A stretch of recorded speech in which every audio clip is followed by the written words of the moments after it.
Olá, sejam bem-vindos ao canal da Escola Bíblica Dominical da Igreja Assembleia de Deus em Campina Grande. Estamos aqui mais uma vez para trazer um comentário da lição de número 8 da classe de juvenis. Nesse trimestre, nós seguimos estudando um pouco sobre como andar em amor. E na lição de hoje, vamos estar falando que o amor não é egoísta. Temos aí um tema muito interessante e muito importante para os nossos alunos que estão nessa fase aí de 15 a 17 anos e que estão lidando com sentimentos diferentes, que por vezes não têm definições específicas sobre esse tipo de sentimento. E é muito importante a gente instruí-los dentro do que a palavra de Deus nos ensina. O versículo-chave da nossa lição se encontra no livro de Filipenses, capítulo 2, verso 4, que diz assim: não atende cada um para o que é propriamente seu, mas cada qual também para o que é dos outros. Nós temos aí vários versículos bíblicos do livro de Filipenses, Tessalonicenses, Josué, Atos e 2 Coríntios também, para que eles possam ler em casa e meditar um pouco mais nas Escrituras.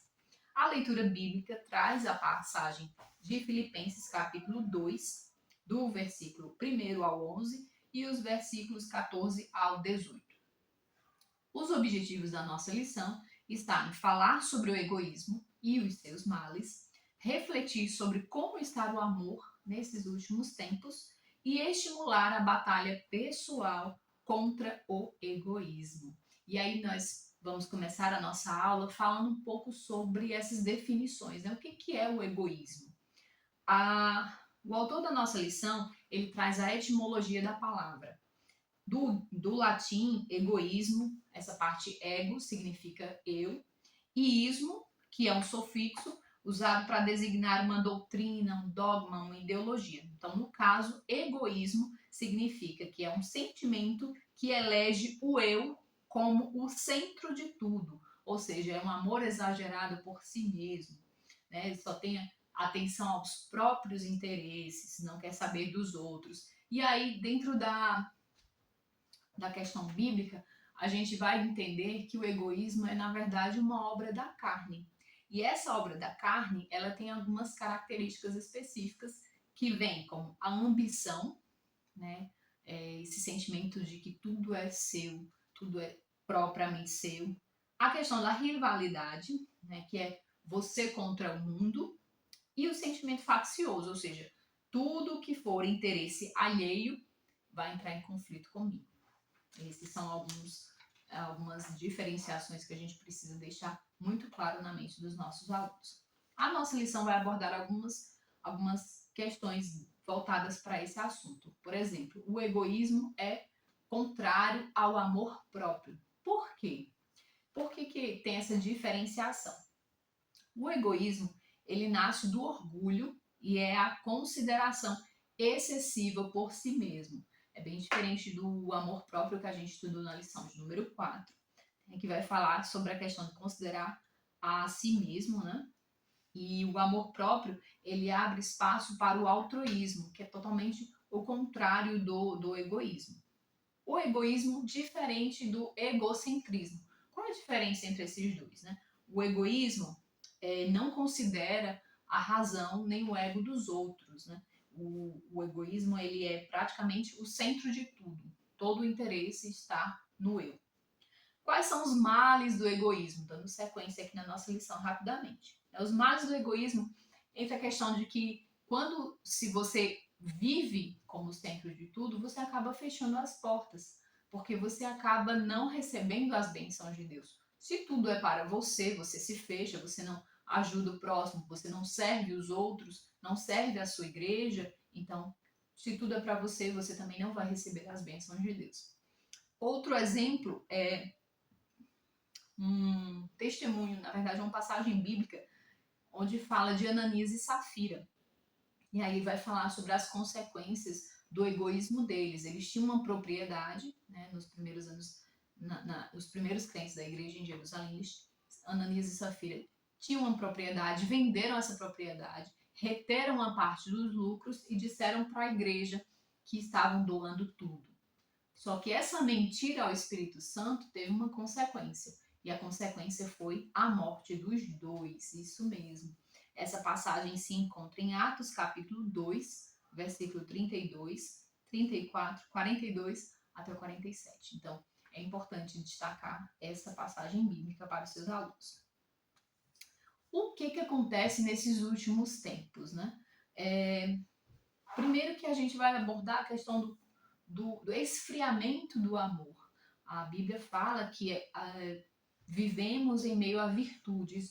A própria Bíblia prega as virtudes, né? O amor, a compaixão, a misericórdia. E o egoísmo vai de encontro com essas virtudes, né? Porque ele vai se tratar apenas dele enquanto ser humano, seus próprios interesses, tudo que está ligado ao próprio eu. E aí a gente vai ver que a Bíblia fala que, além do esfriamento do amor, a Bíblia fala que existirá homens amantes de si mesmo, né? Aquela pessoa que não se importa com o outro, que não quer saber do outro. E isso entra muito nas questões de ideologias hedonistas que a gente está vendo no mundo moderno de hoje, né? A gente vê muito estímulo do egoísmo. Olha, você se importa, você precisa se importar só com você, esquece os outros não se importam contigo. E aí fica alimentando essa questão de egoísmo. Como lutar contra o egoísmo? Esse é o ponto 4 da nossa lição. O autor vai falar um pouco sobre essa questão de discernimento, né? Como nós podemos ter um discernimento e fazer uma autoavaliação, até que momento nós estamos sendo egoístas, ou o outro, né, que convive conosco está sendo egoísta, e como nós podemos ajudá-lo, de que forma podemos ajudar. Primeiro ponto é que somos cristãos, e ser cristão é ser um seguidor, ser um imitador de Jesus. Então, Jesus foi egoísta quando ele abriu mão da glória dele no céu, quando ele veio até a terra, quando ele se entregou em prol da humanidade. Em nenhum momento Jesus foi egoísta. Pelo contrário, Jesus era altruísta e deixou essa mensagem para todos nós, que devêssemos segui-lo, fazer aquilo que ele fez, né? De ajudar o próximo, de abençoar os outros, de servir a nossa igreja. Então, essa é uma reflexão muito importante que nós precisamos trazer para os nossos alunos. Eu destacaria para você, professor, fazer a leitura novamente da lição bíblica em classe, no livro de Filipenses, capítulo 2. Peça para que cada aluno releia esse versículo e destaque o que eles devem fazer, como eles devem viver. O autor da nossa lição destacou algumas coisas aqui, que são ter bons pensamentos e sentimentos, ter modéstia, altruísmo, ter Cristo como exemplo, esvaziar-se de si mesmo, humilhar-se, né, aguardar a recompensa apenas de Deus. Então é muito importante a gente seguir aquilo que a Bíblia fala. Um outro ponto que ele traz é o dom de servir.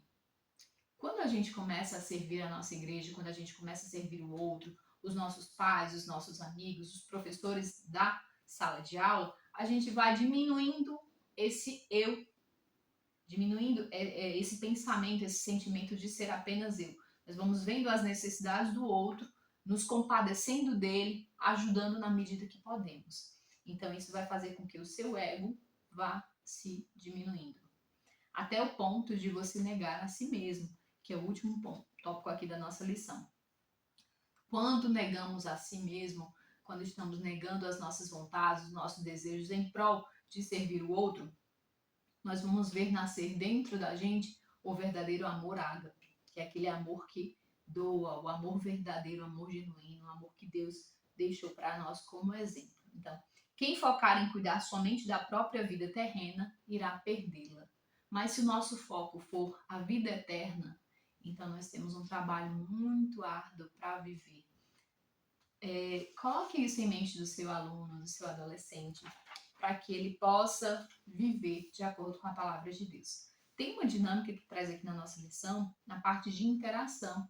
Eu sugiro você dar uma estudada nela e fazer com seus alunos em classe de aula. Agora eu gostaria de saber de vocês, né? Quais são as dinâmicas que vocês têm aplicado em sala de aula? Deixa aqui nos comentários para que outros professores também possam ver e aplicar nas suas aulas. Amém? Que Deus te abençoe e até a próxima oportunidade.